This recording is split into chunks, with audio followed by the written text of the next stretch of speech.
Bonsoir, il est 18h30 et vous allez assister au premier flash d'information de Radio Virginie, fait en compagnie du journaliste de l'Ordre combattante André Eustache. André Eustache, quelles sont les nouvelles ?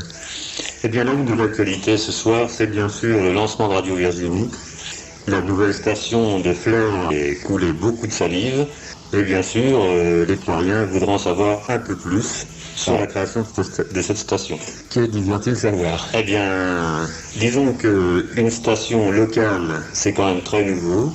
Et comment a-t-elle été créée ? Quand a-t-elle été créée et par qui ? Alors, elle vient d'être créée il y a quelques jours. Elle a été créée par le giron familial en quelque sorte, plus une équipe de camarades et qui se sont occupés de mettre tout au point.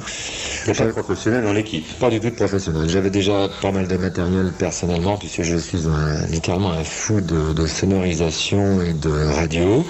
Bon, avec mon ami et notamment Louis-Alexandre, eh bien, on a mis au point le montage de l'émetteur. Et puis voilà, on s'est lancé.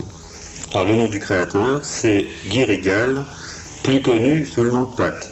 En principe, on me connaît un petit peu plus sous ce nom-là, oui, c'est exact. Radio Virginie, ça émet sur 104 MHz, c'est en modulation de fréquence. Et puis j'espère en faire une station utile pour tous les Floriens, comme c'est passé d'ailleurs un petit peu dans l'Ordre combattante. Et jusqu'à quelle distance portez-vous ? Alors jusqu'à quelle distance on émet ? En principe, on doit émettre uniquement sur Flers. Je sais qu'il y a des zones qui sont un petit peu plus dégagées et bon, on nous téléphone beaucoup. On arrive à nous entendre un petit peu, enfin pas très très bien, on nous entend un petit peu à Condé, on nous entend aussi un petit peu à Tingebray, un petit peu à Brioude, mais enfin dans de très mauvaises conditions. C'est essentiellement local, c'est essentiellement pour Flers. Pour Flers. Il y a que d'ailleurs, on n'a que 100 watts, enfin on se tient absolument à ce qui est prescrit par les normes, entre guillemets d'ailleurs, gouvernementales. Alors revenons à l'actualité. Aujourd'hui, à Condé-sur-Noireau, enfin plus exactement à Saint-Pierre-du-Regard, à la limite entre Condé et Saint-Pierre-du-Regard, une importante fuite de gaz s'est produite. L'Ordre combattante et Radio Virginie étaient sur place. Et on va essayer de vous passer la cassette. Alors, 2 petites secondes. Oui, alors capitaine Gauguin, inspecteur départemental adjoint de l'Orne, chef de corps du centre de secours de Flers. Alors à Condé ce matin, il y a eu un accident qui s'est produit. C'est une pelleteuse qui a arraché une conduite de gaz. Cette conduite de gaz de 80 mm s'est trouvée arrachée sur environ 30 cm de long.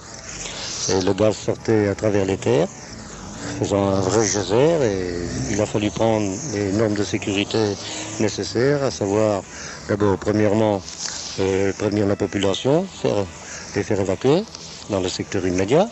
Et ça pouvait être dangereux alors. Ça pouvait être dangereux, on risquait vraiment une explosion. Hein. Interdire la circulation aussi pour ne pas que les véhicules viennent faire l'explosion.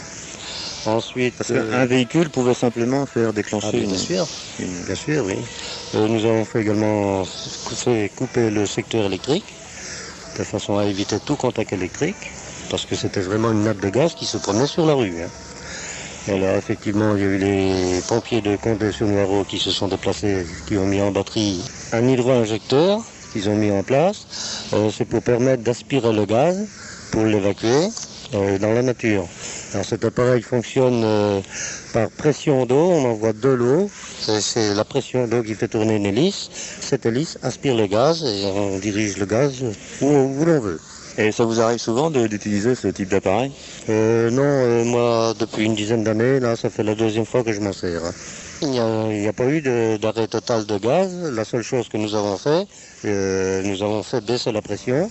Au lieu d'avoir 3 bars dans la conduite, nous l'avons ramené à 0,5 bar, de façon à ce que les gens de toute la ville de Condé bénéficient quand même du gaz. Je vous remercie mon capitaine. Je vous en prie. Bien, alors revenons à Flers maintenant.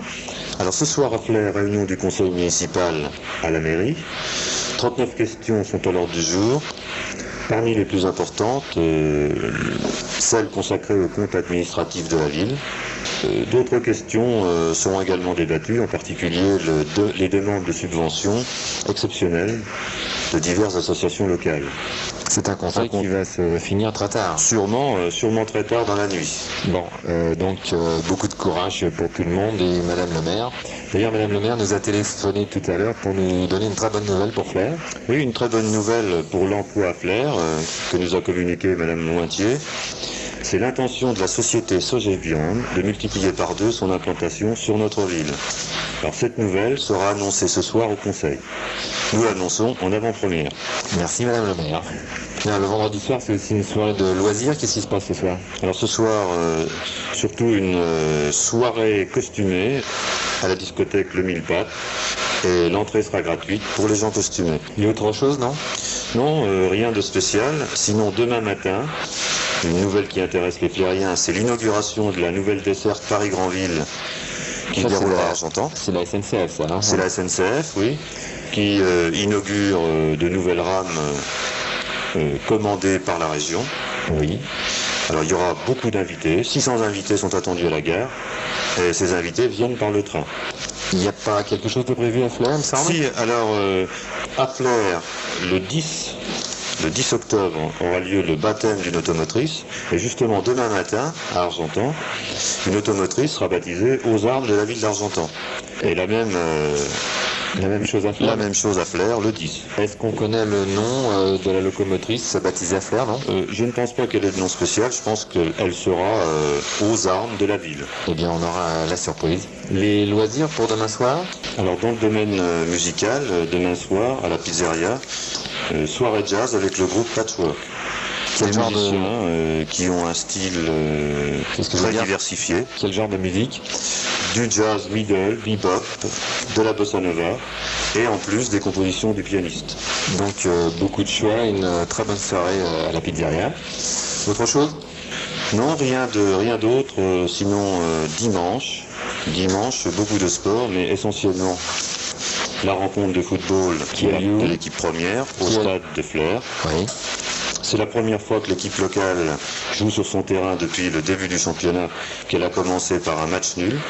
Et bien sûr, on attend beaucoup de monde au stade de Flers pour encourager l'équipe locale. Eh bien, on leur souhaite une bonne chance. Il y a autre chose peut-être comme ça? Autre chose, le bol d'or de Flers. Qu'est-ce que c'est que le bol d'or de Flers? Le bol d'or, ce n'est pas une épreuve motocycliste, c'est une épreuve de marche qui débutera à 14h à Flers. Alors, il y a des vedettes. Il y a des vedettes, beaucoup d'internationaux et surtout le champion de France, Gérard Lelièvre. Prochain flash demain soir à 18h30 à l'antenne de Radio Virginie, 104 MHz. Pat vous souhaite une très très bonne soirée. C'était André Eustache de l'Ordre combattante. Bonsoir. Bonsoir.